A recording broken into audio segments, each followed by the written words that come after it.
Hello, welcome to Knitter Matters episode 31. Thank you for watching, whether you're watching live or the replay later.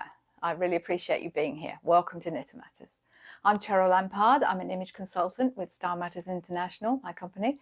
And throughout my life, I've had two passions, sewing and knitting. And knitting is the thing that I do every day. I find it therapeutic and relaxing, and I love it. I also used to be the owner of a yarn shop in Brighton, England, and one of the great joys of having a yarn store is that you get to be able to teach people to knit. So it's my pleasure now, albeit a different platform, to be able to help you with your knitting and teach you knitting. Before we go on, I'm excited to tell you that I've been invited as a guest on the Open for Business Gibbons and Sapola talk show on Saturday, this Saturday, October the 24th. I will that's 10 a.m. Eastern, and it doesn't matter wherever you are in the world, you can listen in live or stream it. I will publish the details of the actual channel that it's on, but it's Business with Gibbons, Open for Business with Gibbons and Sapola, 98.9 FM WGUF Talk radio show, and I'll put that in later. So I'm thrilled to be on that and to be asked to be there. Okay, so on to what we're talking about today. Back on episode 26, which marked the 6-month anniversary of Knitter Matters, I asked you to give me questions about knitting issues that you have. And you gave me some wonderful questions, several of which we covered in that episode. But there was one question from Deborah Hageman, and I hope I'm pronouncing that correctly, which I thought was such a great question and actually needed a bigger answer than I could give in the few minutes that we had on that particular episode. So Deborah's question was about resizing a pattern and how to, specifically, how to resize a child's pattern to an adult pattern.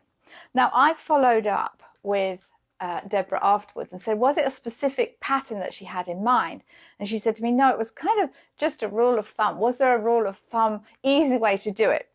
Well, there's no one single answer to how to resize a pattern, Deborah, so sorry about that.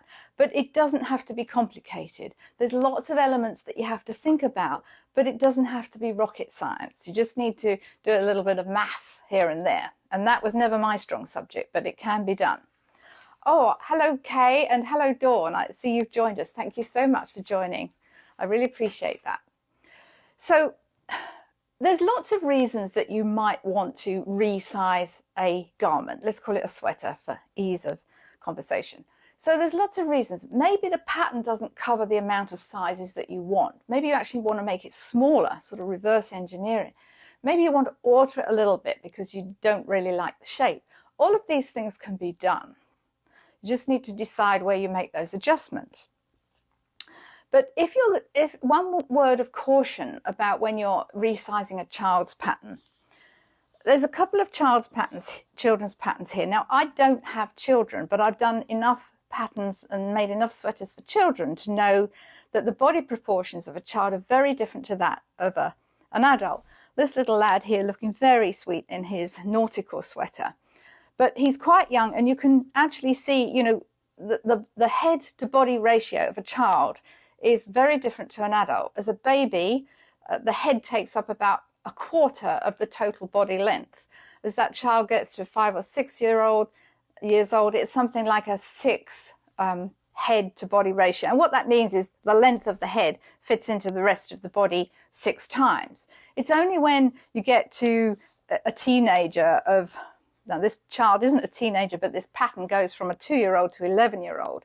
So when you get to 11 or 12-year-old, it's only then that the head to body ratio becomes sort of 6.5 compared to an adult 7.5. So the proportions are very different for a child. The shoulders are different, all of those things. And you'll have seen, and I know from knitting several sort of young children's and baby patterns, you'll often get, as this one has, buttons on the shoulder, because with a bigger head, you can't just pull it over the head. You need an opening to get that over your child's head. So where do we start? Now, these aren't ideal patterns to resize only because they don't have any schematics. It's just lots of instructions. Yes, you get a feel for the sizing, but it's not going to show you where you need to make changes.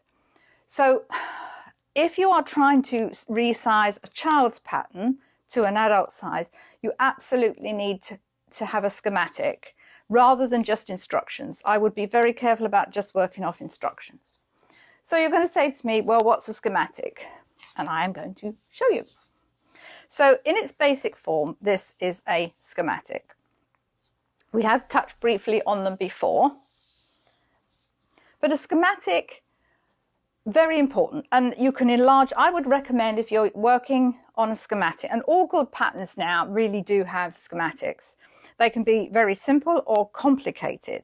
I'll show you more in a minute, but it shows you every outline of the garment and it shows you the measurements. So for example, oh, Fred's joined us. Welcome, Fred. Thank you for joining. So here it's going to show me what my shoulder width is. And the sizes, there's 3 different sizes there. That'll relate to the pattern sizes. Now you might have 10 sizes in a pattern. You're going to have to, what I would do is highlight the ones you're going to use. So you can see what that looks like. Again, it's giving me, so this is giving me that shoulder width there. That's an important measurement. I want my garment to fit on the shoulders.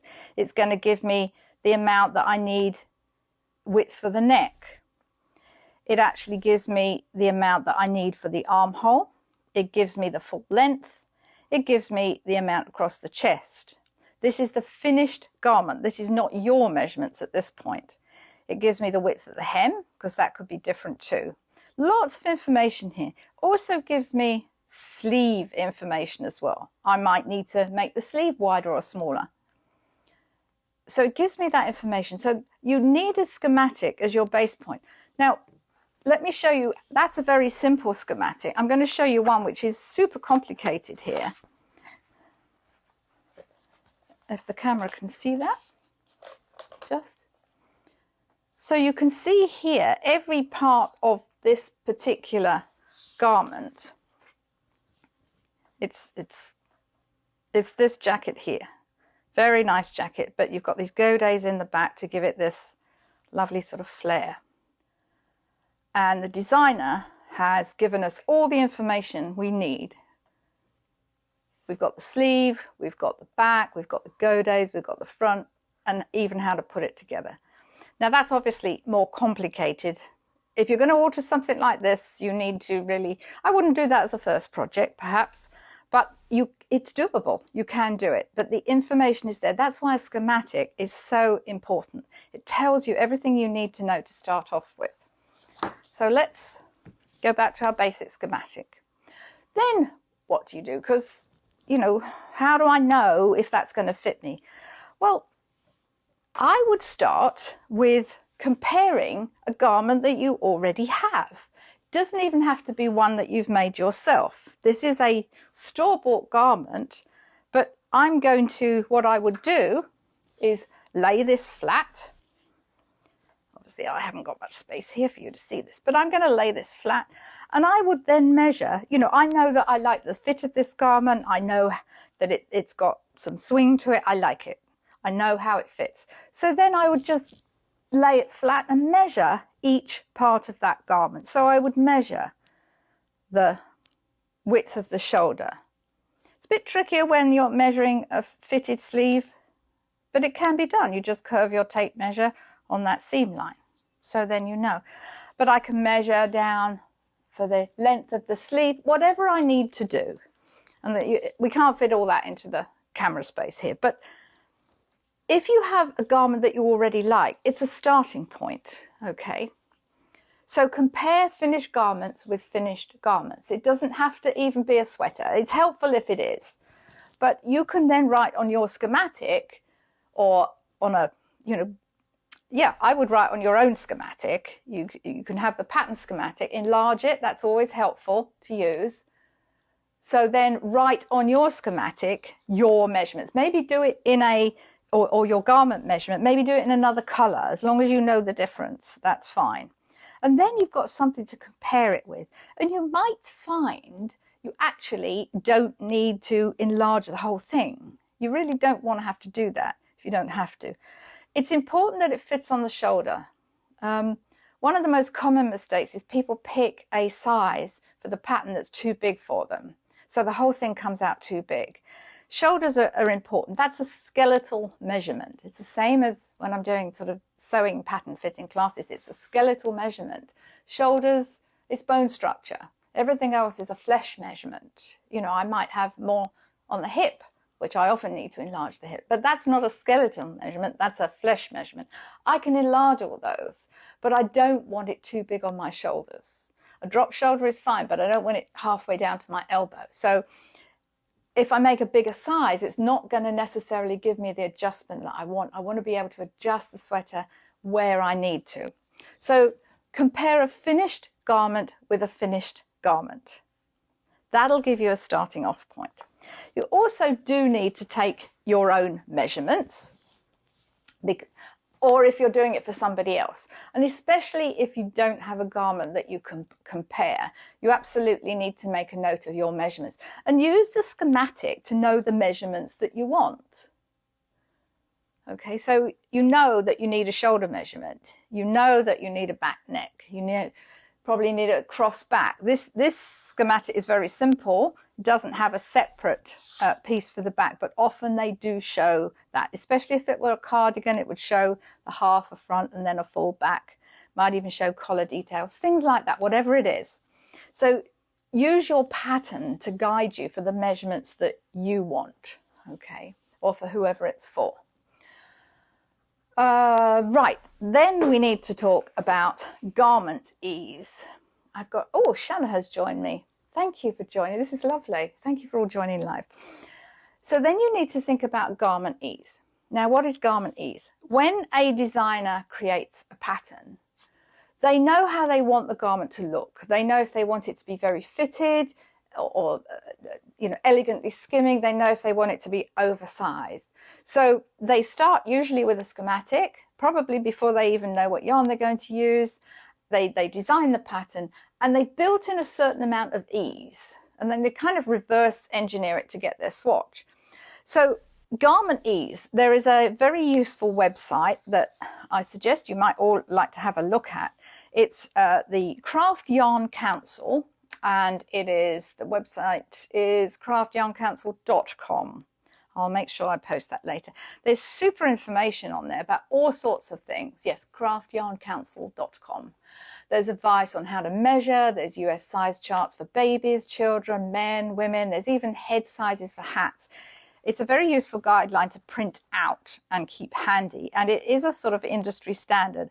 I pulled out this page 13 to show you, which depicts how much ease is usually worked into patterns. So, for example, I won't keep holding that up, I'll just leave that there. So if a designer wants the fit to be really tight fitting, maybe it's a kind of very close ribbed fitted sweater, they're going to actually build in what's called negative ease.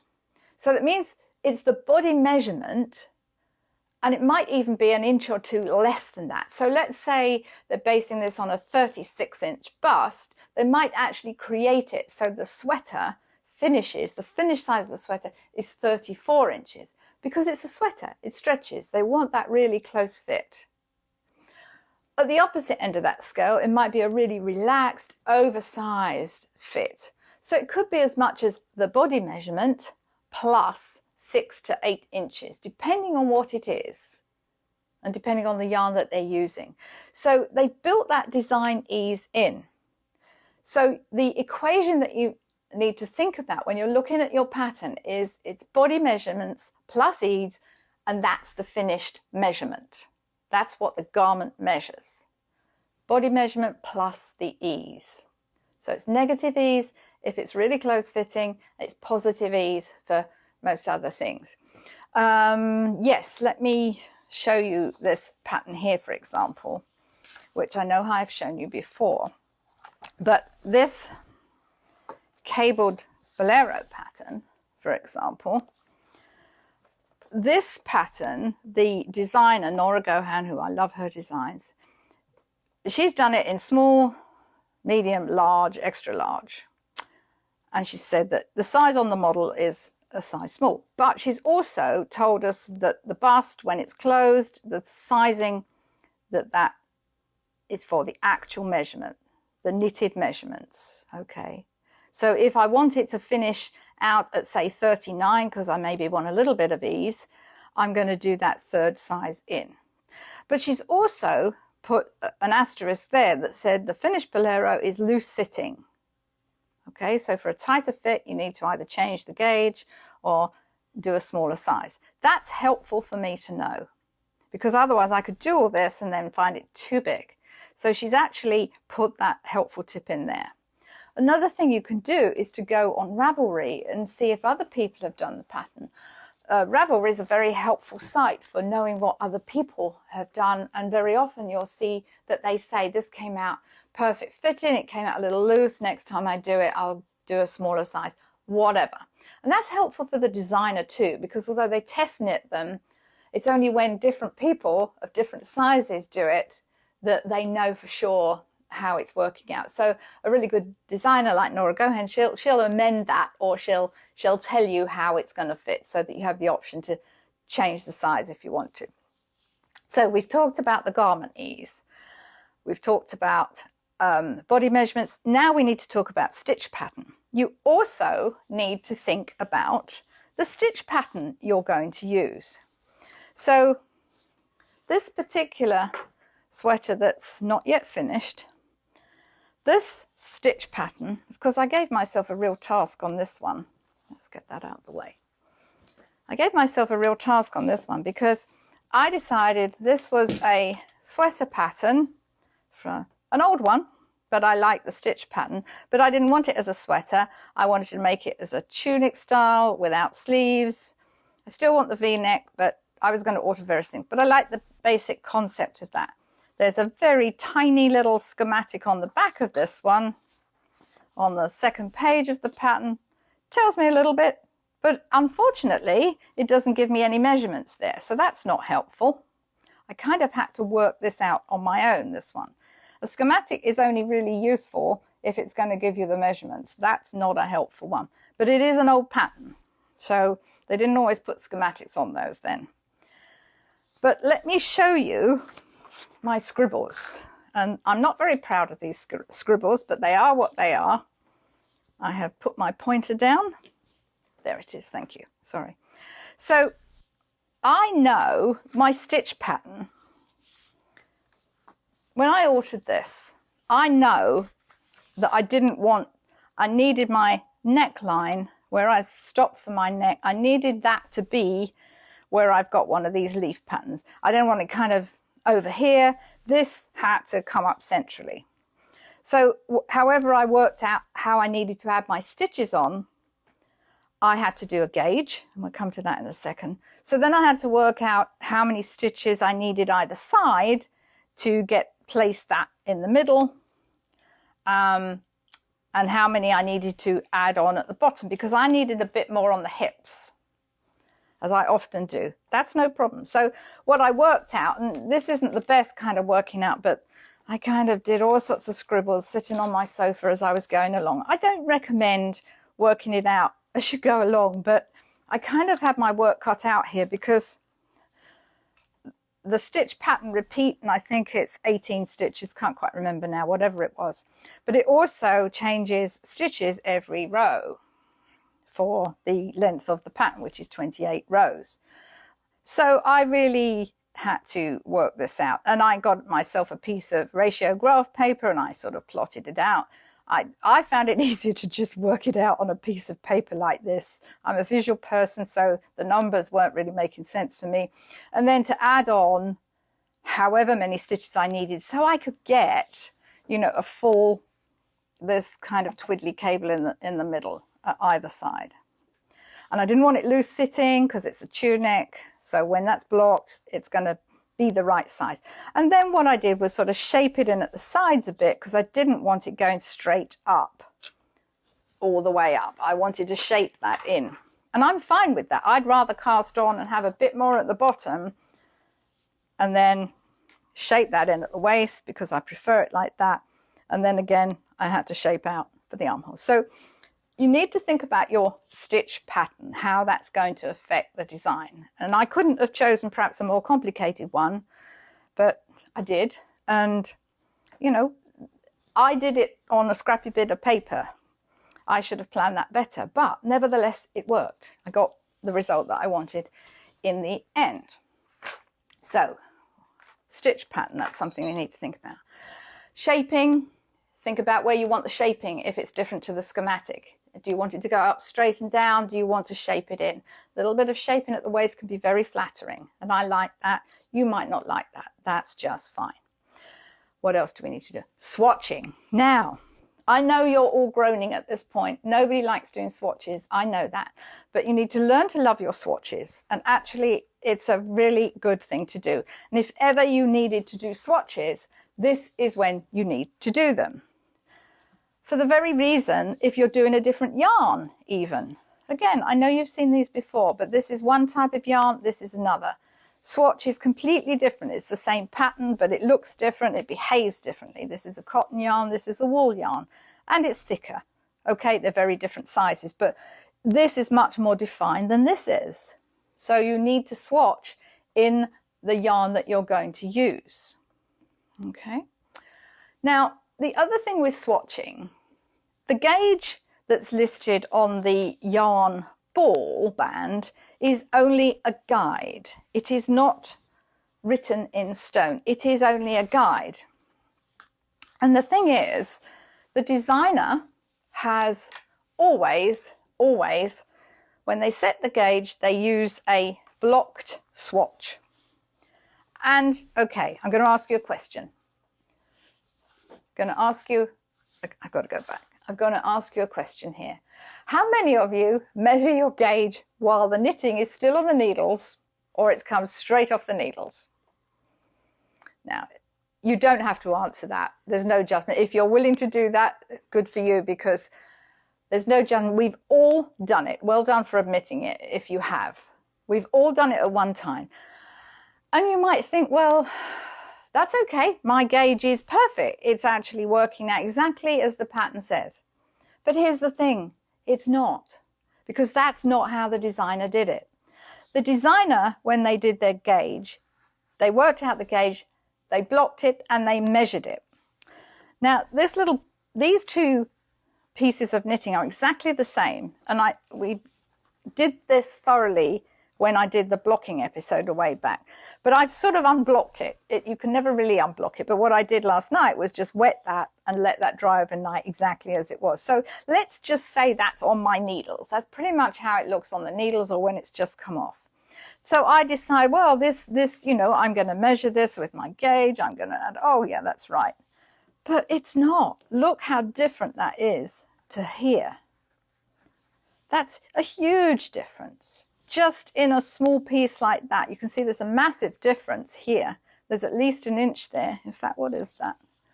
Yeah, that's just about an inch there on this small sample. So if the designer has used the gauge when they've worked this out and blocked it and measured it, this gauge is going to be completely wrong. And across a sweater, imagine how big that's going to be. I'm going to have it sort of 4 or 5 inches bigger than I want it to be. That's not going to make me happy. And the row gauge is different too. While we're talking about row gauge, it matters, but it's often harder to get the row gauge right. It's often easier to get the stitch gauge, the width gauge right. If I were you and you can't get the row gauge right, I would worry more about the stitch gauge if you are adding or decreasing width in your sweater. Rows do matter, but if you're adding width or decreasing it, it's the stitch gauge that really matters there. You can always adjust the row gauge if you need to make, say, increases or decreases as, you know, every few rows. If you know your row gauge is a little bit off, you can adapt for that. But where row gauge really is important is if you're doing something like this, a side-to-side sweater. This particular design is knitted horizontally rather than vertically. It's knitted across. So if your row gauge is wrong here, then you could be in trouble. especially if it says knit a certain amount of rows. That's got to be exact then. So if it's a side-to-side sweater, be sure that you know that your row gauge is correct. So consider that too. Okay, so let's just, as your head bursting at the moment, I'm sure it is. Okay, so now we come on to, we know what our gauge is. We've worked out our gauge. So what do we do next? So this little purple swatch I've done this in stockinette stitch. You must do your gauge in whatever the yarn, whatever the designer tells you to do it in. So if they say to do the gauge in the pattern stitch for the pattern, the design, then you must do it in that, because it's not going to be right otherwise. You know, stockinette is different to that leaf pattern that I showed you just now. So anyway, let's assume that the gauge is in stockinette. I know, I have just worked this out last night. I have got 22 stitches across, and I've got 34 rows to my 4 inches. So I've got 22 stitches and 34 rows. So I know I now have to think, how many stitches is that per inch of width? So I know that if 22 stitches is 4 inches, I know that I've got 5.5 stitches per inch of width. And with my 34 rows, I've got 8.5 rows per inch. So the pattern I want to adjust, let's say I need to add 2 inches to the bust and 4 inches to the hips. So I need to add 11 stitches across the width and at the bust point, and I need to add 22 further down. But I must be careful not to add that to the front and the back of the sweater. That's all round the garment. That's the full measurement. Because this is where your schematic is handy too. If I've got to add 11 stitches, I've got to make sure I divide that between the front and the back. So maybe I only need to add 5.5 stitches to the back and 5.5 stitches to the front.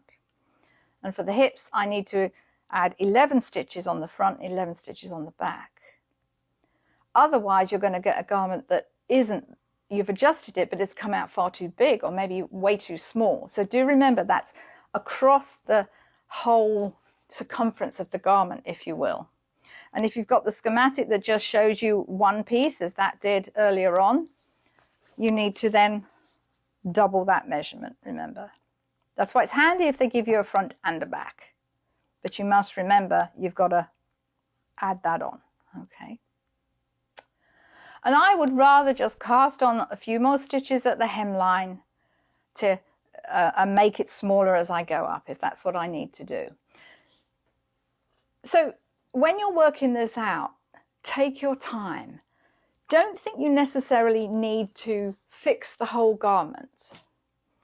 And that's why a schematic, and that's why taking a bit of time at the outset is so important.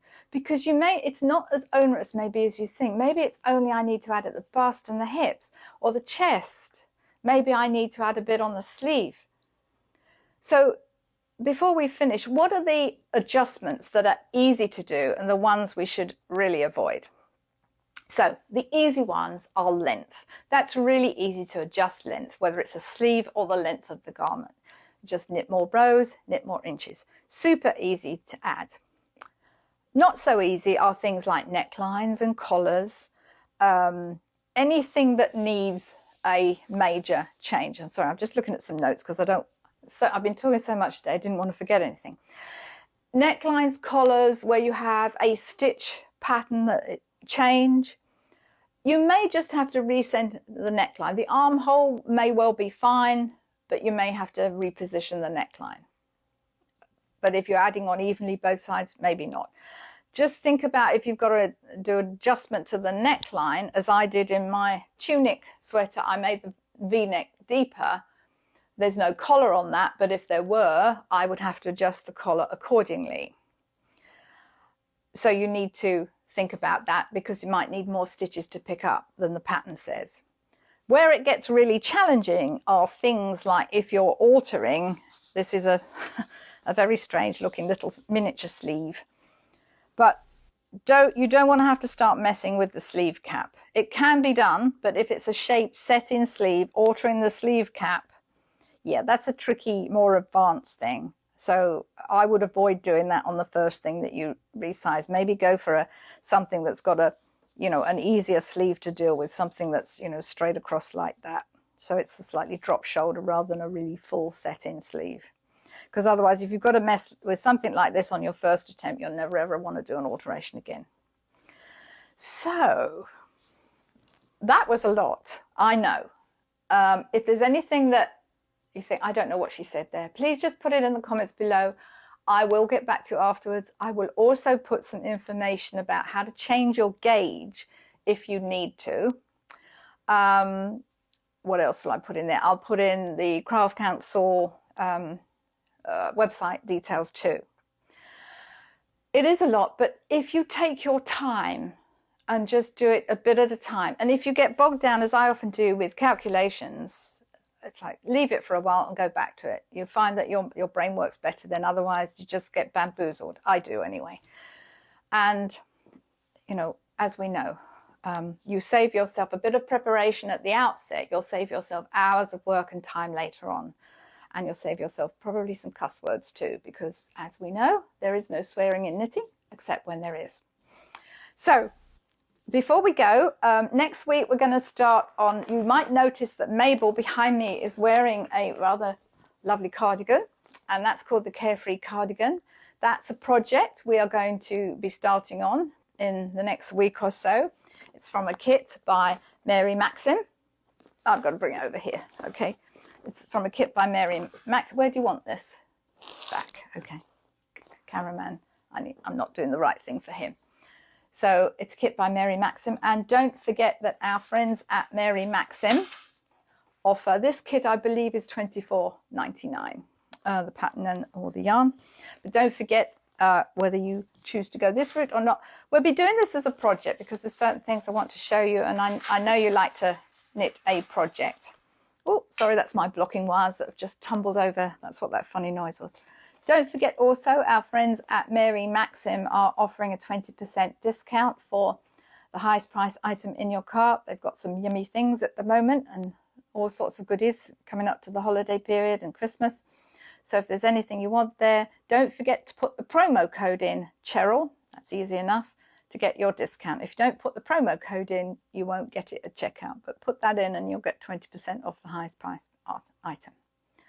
Okay, so as always, this episode and all others are uploaded to the Knitter Matters Facebook page and also our YouTube channel. So don't forget to like and share and subscribe to us. Introduce us to more knitters. That's what we're here for. At any time you can ask me a question about knitting. I'll be happy to answer it as we go along. I'll post, oh, that's the other thing. I'll post the details of the radio show that I'm on Saturday if you want to tune in. As always, thank you for watching. Stay well, stay safe, keep calm and keep knitting. And I will see you next week. Bye for now.